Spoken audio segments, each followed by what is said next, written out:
بسم اللہ الرحمن الرحیم الحمد للہ رب العالمین والصلاة والسلام علی رسولہ الکریم وعلی آلہ واصحابہ اجمعین وعلی کل من تبعہم بإحسان الی یوم الدین. اما بعد، اللہ تبارک و تعالیٰ کے فضل و کرم سے ذوالحجہ کا مہینہ شروع ہو گیا.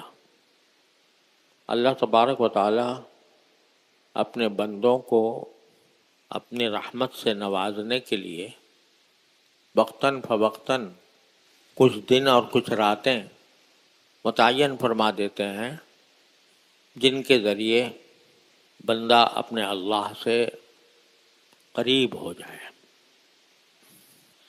یہ ذوالحجہ کے جو ایام ہیں یہ بھی اللہ تعالیٰ کی رحمت کے خاص دن ہیں، اور اس مہینے کو کچھ خصوصیات ایسی حاصل ہیں کہ اس میں وہ عبادتیں اللہ تبارک و تعالیٰ نے مقرر فرمائی ہیں جو سال کے کسی اور دن، سال کے کسی اور حصے میں ادا نہیں کی جا سکتی. مثلا حج ہے، وہ صرف اسی مہینے میں ہو سکتا ہے، کسی اور مہینے میں نہیں. عرفات کا دن آنے والا ہے، 9 ذوالحجہ کو سارے حجاج عرفات کے میدان میں جمع ہوتے ہیں اور اس پر اللہ کی خاص رحمتیں نازل ہوتی ہیں. ذوالحجہ کا یہ دن گزر جائے، آپ جا کے ایک دن نہیں 10 دن وہاں پر بیٹھ جاؤ، وہ کوئی عبادت نہیں ہے. تو یہ عبادت اسی خاص دن کے ساتھ مخصوص ہے. اسی طرح قربانی وہ صرف ان 3 دنوں میں ہو سکتی ہے، 10، 11، 12 ذوالحجہ. سارے سال نہیں ہو سکتی.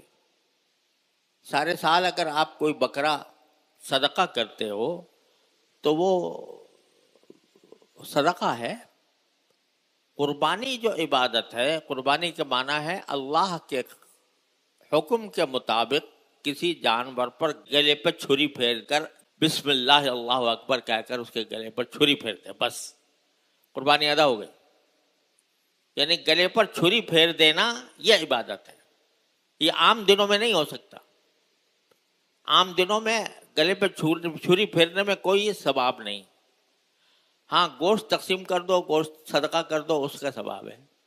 یہاں جو عبادت ہے وہ یہ کہ ہمارا اپنا ملکیت کا جانور جو اچھی خاصی قیمت میں، آج کل تو بہت قیمتی ہوتا ہے، اس کو میں نے اللہ کے حکم کی وجہ سے اس کے گلے پر چھری پھیر دی، خون بہہ گیا اس کا، قربانی ادا ہو گئی، عبادت ادا ہو گئی. بعد میں گوشت خود کھاؤ، دوسرے کو کھلاؤ، تم جانو، تمہارا کام جانے. لیکن عبادت صرف گلے پر چھری پھیر دینے سے ادا ہو جاتی ہے، اس کو ذبح کر دینے سے ادا ہو جاتی ہے. یہ اور کسی سال کے کسی اور دن میں نہیں ہو سکتا. تکبیر تشریق ہے جو 9 تاریخ سے شروع ہوگی اور 13 تاریخ تک جاری رہے گی. اللہ اکبر لا الہ الا اللہ اللہ اکبر وللہ الحمد. یہ ہر فرض نماز کے بعد بلند آواز سے کہنا مردوں کے لیے یہ واجب کر دیا. انہی دنوں میں ہے، بس باقی دنوں میں نہیں ہے.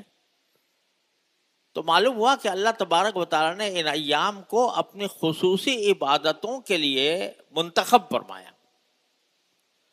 اور یہ جو 9 دن آ رہے ہیں عید الاضحیٰ سے پہلے، ان کو یہ فرما دیا کہ کسی اور دن میں اللہ تبارک و تعالیٰ کو اپنی عبادت اتنی محبوب نہیں ہے جتنی ان دنوں میں ہے، کوئی بھی عبادت. اور اس کی مزید تفصیل حدیث میں یہ بیان فرمائی کہ اگر کوئی شخص ان دنوں میں کوئی ایک روزہ رکھے تو ایک روزہ سال بھر کے روزے کے برابر. سال بھر روزہ رکھنے سے جو ثواب ملتا وہ ان دنوں میں ایک روزہ رکھنے سے ثواب مل جائے گا. اور ایک رات میں اللہ کی عبادت کرنا وہ ایسا ہے جیسے لیلۃ القدر میں عبادت کرنا. یہ فضیلت بھی انہی دنوں کو حاصل اللہ تعالیٰ نے عطا فرما دی. اور خاص طور پر عرفے کا دن 9 ذوالحجہ، اس کے لیے فرمایا کہ جو اس دن میں روزہ رکھے تو اس کا اللہ تعالیٰ اس کے گناہوں کا 1 سال پہلے اور 1 سال بعد کے گناہوں کا کفارہ فرما دیتے ہیں۔ تو یہ خاص خصوصیات ہیں جو اللہ تبارک و تعالیٰ نے ان ایام کی رکھی ہیں۔ اور یہ بھی مستحب ہے کہ ان دنوں میں کثرت سے اللہ کی تکبیر کہی جائے، اللہ اکبر لا الہ الا اللہ واللہ اکبر وللہ الحمد۔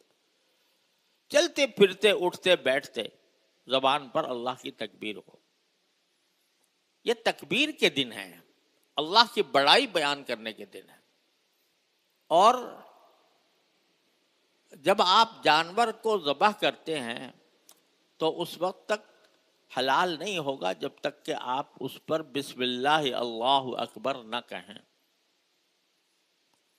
بسم اللہ اللہ اکبر اگر کہہ دیا جانور حلال ہو گیا، گوشت کھانا جائز ہو گیا۔ اور اگر یہ کلمہ نہیں پڑھا جان بوجھ کر اور ذبح کر دیا، وہ مردار ہے، اس کا گوشت کھانا حرام ہے۔ اگر کوئی جان بوجھ کر بسم اللہ اللہ اکبر پڑھے بغیر جانور ذبح کر دے تو جانور ہے وہ حرام ہو جائے، مردار ہے، وہ اس کا کھانا جائز نہیں۔ یہ کیا بات ہے کہ اللہ تبارک و تعالیٰ نے صرف ایک کلمے کی بنیاد پر اتنا بڑا انقلاب پیدا کر دیا اس جانور کے اندر کہ بسم اللہ اللہ اکبر کہا حلال، نہیں کہا حرام۔ کیا کوئی یہ جنتر بنتر ہے جو اللہ نے تجویز کر دیا کہ جنتر بنتر پڑھو گے تو حلال ہوگا ورنہ نہیں ہوگا؟ ارے بھائی، مقصود اصل میں یہ ہے کہ ذرا اس بات پر غور کرو کہ یہ جانور جس کو تم گلے پر چھری پھیر کر حلال کر رہے ہو، ذبح کر رہے ہو، یہ تم سے کتنا زیادہ طاقتور ہے۔ ایک گائے اور بیل ہے مثال کے طور پر۔ آج کل تو گائے کی قربانی زیادہ ہو رہی ہے بکروں کے مقابلے میں۔ وہ گائے جو ہے وہ اگر کسی وقت جوش میں آ جائے اور آپ کے اوپر حملہ کر دے تو کسی مائی کے لال کی طاقت نہیں ہے کہ وہ اس جانور سے کو مغلوب کر لے۔ دیکھو، تم اپنا وزن دیکھ لو اور اس کا وزن دیکھ لو، تم کتنے موٹے ہو اور لمبے چوڑے ہو اور جانور کتنا لمبا چوڑا ہے۔ اب اس جانور کو اللہ نے اس طرح بنا دیا تمہارے لیے کہ اس گلے میں رسی تم نے ڈالی اور ڈال کر اس کو جہاں چاہو لے جاتے ہو، لا کر اس کو باندھ دیا۔ اگر وہ کسی وقت بدک جائے اور رسی توڑا کر بھاگ جائے تو بڑے بڑے پہلوان تمہارے عاجز ہو جائیں گے اس کو پکڑنے سے۔ لیکن کذالک سخرھا لکم، قرآن میں فرمایا ہے کذالک سخرھا لکم لتکبروا اللہ علی ما ھداکم، یہ جانور ہم نے تمہارے لیے مسخر کر دیے ہیں، یعنی ان کو تمہارا تابع فرمان بنا دیا ہے۔ تمہارا بچہ بھی اس کے گلے میں رسی ڈال کر جہاں چاہتا ہے لے جاتا ہے، اور جب اس کو تم گراتے ہو تو گرانے میں آپ دیکھو 2-4 آدمی مل کے گراتے ہیں اتنا بڑا جانور، اور وہ گر جاتا ہے آرام سے۔ اور اس کی گردن کو یوں ایسے اوپر کیا، وہ اس پہ گلی پہ چوری پھیر کے تم نے اس کو اپنا کھانے کا بہترین ذریعہ بنا لیا، خود بخود ہو گیا یہ سب کام۔ یعنی اتنے بڑے طاقتور جانور کو تمہارے لیے رام کر دیا، تمہیں اس کا ایک طرح سے تمہیں اس کا مالک بنا دیا، اور تمہیں جائز کر دیا کہ تم اس کو گلے پر چھری پھیر کر اس کو حلال کر لو، حلال کر کے کھا جاؤ اس کو۔ تو بھائی، جس ذات نے یہ کام کیا ہے کہ اس جانور کو تمہارے آگے رام کر دیا، جبکہ یہ تم سے کہیں زیادہ طاقتور ہے. اور نہ صرف رام کر دیا بلکہ کھانے کو حلال بھی کر دیا. ورنہ یہ کہہ سکتا تھا کہ بھائی تم کون, تمہاری کیا حیثیت ہے, تو میں ایک زور کی سینگ مار دوں تمہیں تو تمہارا حلیہ بگڑ جائے, تم کہاں آ گئے مجھے ذبح کرنے. لیکن اللہ نے رام کر دیا کہ بھائی تم, یہ انسان ہے, یہ میرے اشرف المخلوقات ہے, میں نے اس کو کسی اور کام کے لیے پیدا کیا ہے, اس کام کا وہ کام چونکہ یہ کرتا ہے لہذا تم اس کی آگے سر جھکایا کرو. اور اگر یہ تمہارے گلے پر چھری پھیرنے دو. جانور کو یہ سکھا دیا, اس کی گھٹی میں یہ ڈال دیا. سخرھا لکم, کس نے ڈالا بھائی, کس نے اس کی گھٹی میں یہ بات ڈال دی کہ تم جا کر اس کو قربان کر دو, اس کو ذبح کر دو, تو ذبح ہو جاؤ اس کے لیے.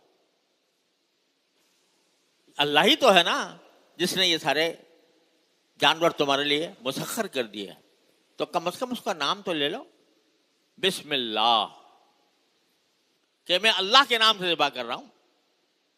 کیونکہ میرے اندر طاقت نہیں تھی کہ میں اس کو اپنے قابو میں لا سکتا, اس کو ذبح کر سکتا, اس کا گوشت کھا سکتا. اللہ تبارک و تعالی نے اپنی قدرت سے, اپنی رحمت سے مجھے یہ جانور مسخر کر کے دیا, لہذا نام لو بسم اللہ. پھر ساتھ ہی اللہ اکبر, اللہ اکبر, اللہ سب سے بڑا ہے, اللہ سب سے بڑا ہے. یہ کلمہ کہلوایا جا رہا ہے ذبح کرتے وقت بھی, اور ان دنوں میں نے عرض کیا کہ زبان سے اللہ کی تکبیر کرنا, اللہ کی بڑائی بیان کرنا یہ مستحب ہے, جتنا زیادہ کثرت سے کرو گے اتنا ہی بہتر ہے. یہ کیا ہے بڑائی بیان کرنا؟ اللہ سب سے بڑا ہے, اللہ سب سے بڑا ہے, یہ کہو ذبح کرتے وقت بھی کہو بسم اللہ اللہ اکبر. کیوں؟ اس لیے کہ تمہارے دماغ میں ایک فطور آ سکتا تھا, فطور یہ آ سکتا تھا کہ دیکھو اتنا بڑا جانور جو مجھ سے بھی زیادہ بڑا ہے, یہ میں اس کو اب انسان ہوں, انسان ہونے کے ناطے میں نے اس کو قابو کر لیا, اور قابو کر کے اس کے گلے پر چھری پھیروں گا اور اس کا گوشت کھاؤں گا. یہ مجال نہیں ہے کہ کچھ میری سرتابی کر سکے. تو تمہارے دل میں بڑائی آ سکتی کہ میں بڑا ہوں, یہ چھوٹا ہے, یہ جانور چھوٹا ہے, میرا تابع فرمان ہے, یہ میرا غلام ہے, میں بڑا ہوں, میں آقا ہوں اس کا. یہ خیال دن میں لانے کے بجائے کہا گیا اسی وقت کہو اللہ اکبر. بڑا تو وہ ہے اور سب سے بڑا وہ ہے جس نے تمہارے لیے اس کو مسخر کر دیا. بسم اللہ اللہ اکبر. اور یہ دہراتے رہو یہ کلمہ اللہ اکبر اللہ اکبر اللہ اکبر. ہر نماز میں ہر انتقال جسمی کے تحت اللہ اکبر ہے. تکبیر تحریمہ اللہ اکبر, رکوع میں جاتے ہوئے اللہ اکبر, سجدے میں جاتے ہوئے اللہ اکبر, سجدے سے اٹھتے ہوئے اللہ اکبر, اور عید کی نماز میں 6 تکبیریں اور زیادہ. بڑائی ہی بڑائی بیان ہو رہی ہے اللہ, تاکہ تمہارے دماغ میں یہ بات بیٹھے کہ اس کائنات میں سب سے بڑی ہستی کون ہے, وہ اللہ ہے. جب سارے کائنات میں سب سے بڑی ہستی اللہ ہے تو اس کی ذات بھی اکبر ہے, بڑی ہے, اس کی صفات بھی بڑی ہیں, اس کی بھیجی ہوئی شریعت بھی بڑی, سب سے بڑی ہے, اس کے بھیجے ہوئے رسول بھی سب سے بڑے ہیں, اس کے بھیجے ہوئے احکام بھی سب سے بڑے ہیں, اور اس کی اطاعت بھی سب سے عالم ہے. اللہ کی کبریائی اور اس کی بڑائی بیان کرتے رہنا اور کرواتے رہنا, اس کا مقصد یہ ہے کہ دماغ اور دل میں یہ بات بیٹھ جائے کہ اس کائنات میں سوائے اس کے کوئی حقیقت میں بڑا نہیں ہے. جب کوئی اور بڑا نہیں ہے تو کسی کا حکم واجب الاطاعت نہیں اس کے حکم کے آگے. وہ جب کوئی حکم دے دے تو وہ چونکہ بڑا ہے اور اس کی صفات بھی بڑی ہیں، اس کی قدرت بھی بڑی ہے، اس کی حکمت بھی بڑی ہے، لہذا اس کے حکم کے آگے سر جھکانا یہ کام ہے بندے کا، اور اس سر جھکانے کی ایک مظاہرہ قربانی ہے، قربانی ہے۔ آج لوگ کہتے ہیں کہ اس قربانی کے ذریعے اس وقت اربوں کھربوں روپیہ عالم اسلام کا کاہے میں خرچ ہو رہا ہے؟ گلے پر چھری پھیرنے میں۔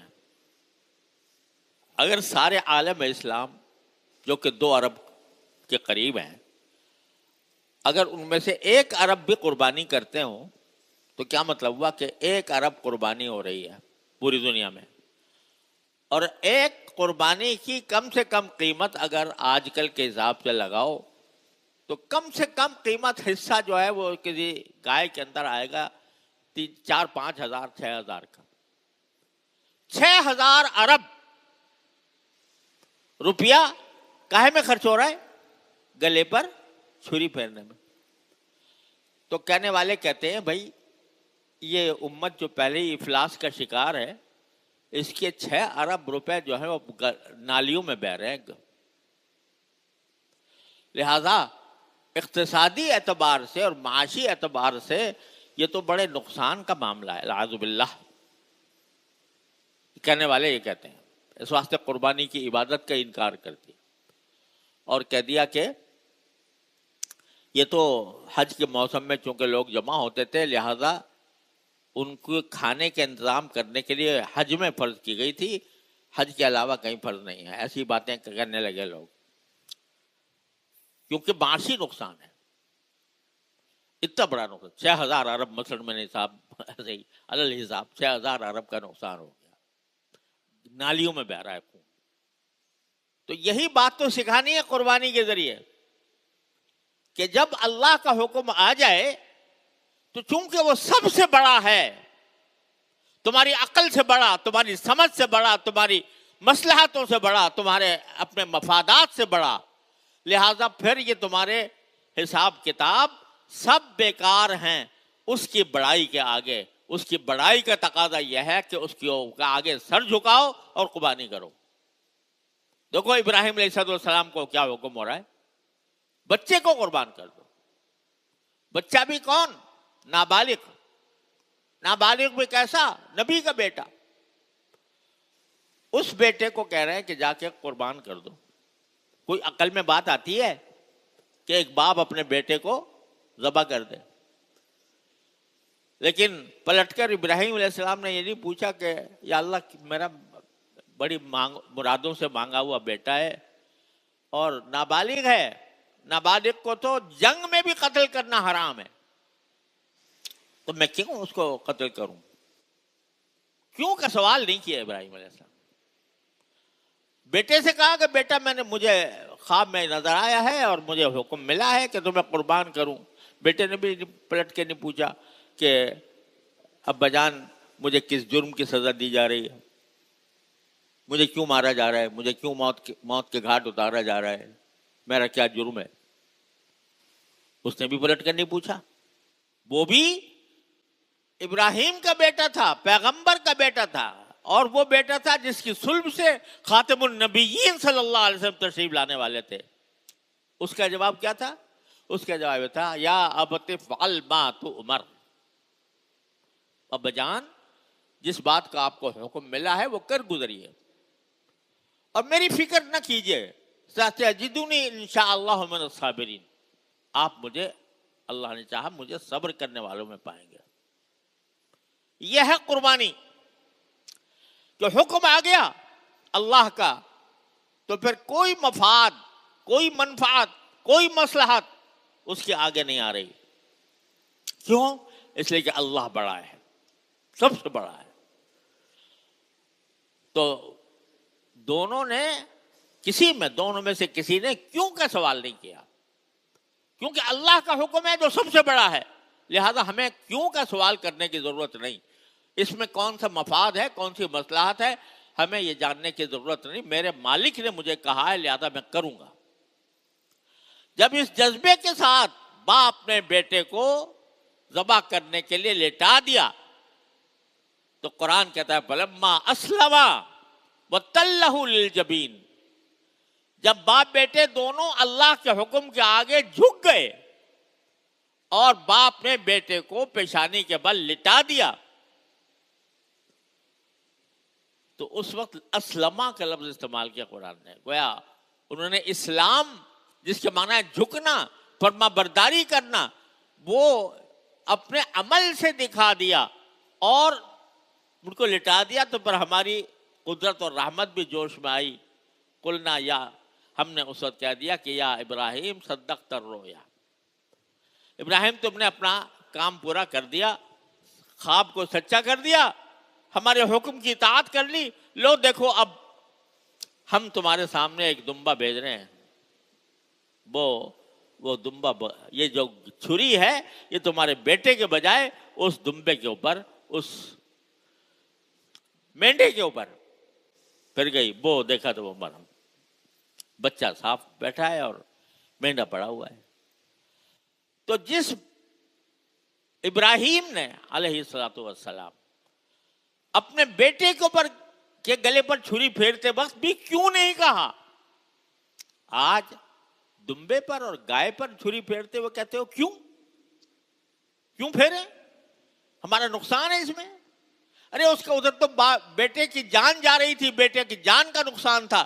یہاں اگر مال کا نقصان ہے تو اس مال کا نقصان اللہ کے، کیونکہ اللہ بڑا ہے، اللہ اکبر، لہذا اللہ کے حکم پر یہ قربان کرنا ہی ہوگا. یہ فلسفہ ہے اور یہ نظریہ ہے اور یہ فکر ہے جو ہر مسلمان کے دل میں اتارنی ہے قربانی کے ذریعے. اور حقیقت تو یہ ہے کہ جو لوگ اس قسم کا حساب کتاب کرتے ہیں سارے حساب کتاب دھرے رہ جاتے ہیں اور ان کے جو منافع ہیں، فوائد ہیں، وہ اتنے آشکار ہوتے ہیں کہ یہ سارے حساب کتاب دھرے رہ جاتے ہیں. اگر کوئی شخص یہ سوچے کہ وہاں حج جو ہو رہا ہے نا اس میں 25-30 لاکھ آدمی وہ 3 دن مینا میں پڑے ہوئے ہیں، اور کیوں پڑے ہوئے؟ ایک پتھر کو جا کے کنکریاں مارنی. اس سے بعد بڑا پڑھا لکھا آدمی، پروفیسر، ڈاکٹر، انجینئر اور عقل مند، ہوش مند، وہ کنکریاں گنتے پھر رہا ہے اور میں کنکریاں لے کے مار دوں، اور مار کے آ گیا تو بس کہتا ہے میں الحمدللہ میں نے کارنامہ انجام دے دیا. تو یہ 25-30 لاکھ افراد کا خرچہ ہو رہا ہے، کتنا بڑا، کاہے کے لیے؟ ایک پتھر پر کنکریاں مارنے کے لیے. اور کوئی کہے کہ بھئی یہ تو پورے عالم اسلام کا بہت بڑا معاشی خسارہ ہے، لیکن کیوں ایسا ہو رہا ہے؟ تو یہ در حقیقت اس ذہنیت کی بات ہے جو اللہ کو بڑا نہیں مانتی. لہذا کہو اللہ اکبر، کہو اللہ اکبر، لا الہ الا اللہ، اللہ واللہ اکبر، اللہ اکبر وللہ الحمد. اس کی بڑائی کو تسلیم کرو پہلے، پھر باتیں کرو. اس کی بڑائی کو تسلیم کر کے اس کے آگے سر جھکاؤ، پھر پتہ چلے گا کہ یہ نقصان نہیں تھا، یہ فائدے کا سودا تھا.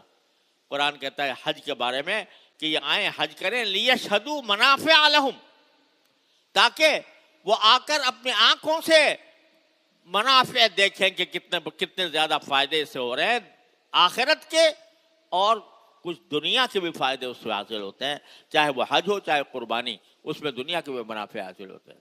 وہ میں اگر اس کی تفصیل میں جانا چاہیں تو بہت زیادہ، کہ کس طرح لوگوں کو اس سے فائدہ پہنچتا ہے، کس طرح لوگوں کو اس سے، لیکن اصل چیز وہ فائدہ نہیں ہے. اصل چیز کیا ہے؟